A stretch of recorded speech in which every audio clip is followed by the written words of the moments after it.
I think we all know that illicit fentanyl and other synthetic opioids pose an unprecedented threat to American families. Far too many people in America know the heartache associated with the loss of life related to these deadly substances, since almost all have had some contact with the heartache that's associated with that. In 2021, more than 100,000 Americans died from drug overdoses, nearly 70% of which were from fentanyl poisoning. Fentanyl-related deaths among children 14 and under have also tripled since 2019. Many of these deaths involve counterfeit prescription pills laced with fentanyl, which law enforcement agencies report are easily accessible through social media. Addressing this threat will require greater awareness about the dangers of fentanyl, better coordination of local, state, and federal law enforcement resources for mental health, and effective, very effective, international cooperation. But where do these drugs even come from? Another way to stem this crisis is to identify and cut off the pipelines where we can. China is the primary source of illicit fentanyl and synthetic opioid precursors that the Mexican cartels are using to manufacture lethal drugs.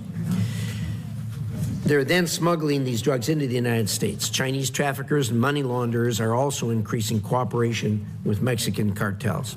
Mexican cartels leverage their drug trafficking profits to acquire sophisticated weapons, corrupt officials, challenge the authority of the Mexican state, and commit terrible atrocities. The same cartels are profiting from and prolonging the illegal migration crisis caused by the Biden administration's weak enforcement of border security and immigration controls.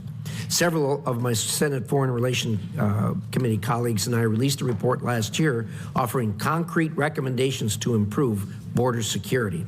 Unfortunately, the administration refuses to even acknowledge we have a problem. It's time the administration wakes up. We have a serious threat at the border, and the president needs to be serious about addressing it. The Chinese government's tacit endorsement of this massive drug trade is a huge issue.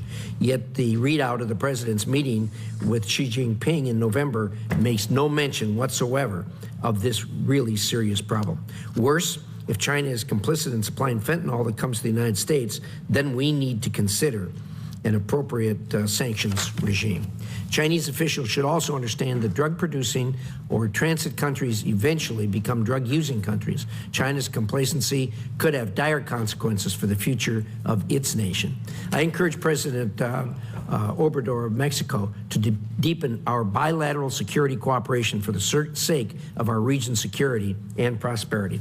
I look forward to hearing from our witnesses today, and I commend the men and women of your organizations who work every day protecting our communities.